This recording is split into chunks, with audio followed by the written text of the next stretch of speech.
₹14,500,00,000 అప్పులు జగన్మోహన్ రెడ్డి చేశాడు.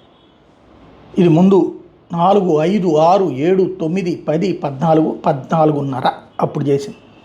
తర్వాత ఎన్నికలు అయిపోయాక 10,00,000 దగ్గరకు వచ్చింది. 14.5 అంటే అదేదో బడ్డీ కొట్టు ఖాతాల టైపులో 4,50,000 పక్కకి వెళ్ళిపోయింది. 14,50,000 ఎక్కడ, 10,00,000 ఎక్కడ? అది ఒక ఎత్తు అనుకుంటే, కొత్తగా జరుగుతున్నటువంటిది ఏంటది? ఇంకొక తక్కువ అంటే ఇంకా తగ్గించడం అన్నటువంటిది. ఏది? ఇప్పుడు 9,50,000 వచ్చింది. ఇప్పుడు తాజాగా మళ్ళీ చంద్రబాబు గారి స్టేట్మెంట్, ఆర్థికంగా ఇబ్బందులు ఉన్నాయి, ఆర్థికంగా కష్టాలు ఉన్నాయి, వీటన్నిటి వెనకాల జగన్మోహన్ రెడ్డి అన్నటువంటి. మొన్న అధికారికంగా చెప్పిన లెక్కలు ₹7,500,00,000. ఇంకోటి, చంద్రబాబు గారు అధికారంలో ఉన్నప్పుడు రాలేదా? అప్పులు చేయలేదా?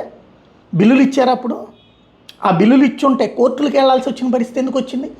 అమరావతి బిల్లుల గురించి, ఉపాధి హామీ బిల్లుల గురించి, నీరు చెట్టు బిల్లుల గురించి, అప్పుడు చేసిన రోడ్ల పనుల గురించి, ఇవన్నీ బిల్లులు కోర్టుకు వెళ్ళారు కదా.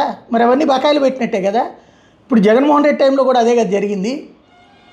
కాబట్టి ఆర్థిక పరమైనటువంటిది. కాకపోతే 14,500,00,000 నుండి 9,50,000 దగ్గరికి రావడం ఒకటి. ఇందులో కార్పొరేషన్ లోన్స్ ఇవన్నీ కలిపినటువంటి లెక్కలు. అది మొన్నటి దశసారి మాట్లాడు. కాకపోతే వడ్డీలు ఎక్కువ అవుతున్నాయి, లేకపోతే ఈ కష్టాలు అవుతున్నాయి, ఆ కష్టాలు ఎక్కువ అవుతున్నాయి అంటే, 14,500,00,000 అప్పులున్నాయి అనగానే 65 సంక్షేమ పథకాలు ప్రకటించాం. సూపర్ 6 పెన్షన్ పెంచుతామన్నాం, సూపర్ 6 కాకుండా. మరి ఇప్పుడు 9,500,000 ఉన్నప్పుడు ఇవ్వలేకపోతున్నాను నేను, ఇంకా దాన్ని సెటరేట్ చేయాలి అంటే ఎలాగ కన్విన్స్ చేయడం పబ్లిక్ని? 14,500,00,000 ఉన్నప్పుడు ఇస్తానని చెప్పిన వాళ్ళం, అప్పుడేమి డబ్బులు సంపాదించాక నేను ఇస్తానని లేదుగా, ముందు నేను ఇచ్చేయగలను అని చెప్పాం కదా. అమరావతి 10 పైసలు ఖర్చు అక్కర్లేదన్నాగా. ఇప్పుడు అమరావతికి అప్పులు తీసుకుంటుంది ఏంటి? 40,000-50,000 కోట్లు అప్పులు తీసుకుంటున్నారు కదా. మరి అప్పుడు 5 పైసలు అక్కర్లేదు, జగన్మోహన్ రెడ్డి నాటకాలు ఆడుతున్నాడు అన్నారు కదా. ఇప్పుడు మళ్ళీ రూట్ ఎందుకు మారిపోయింది? భలే విచిత్రం ఇవన్నీ.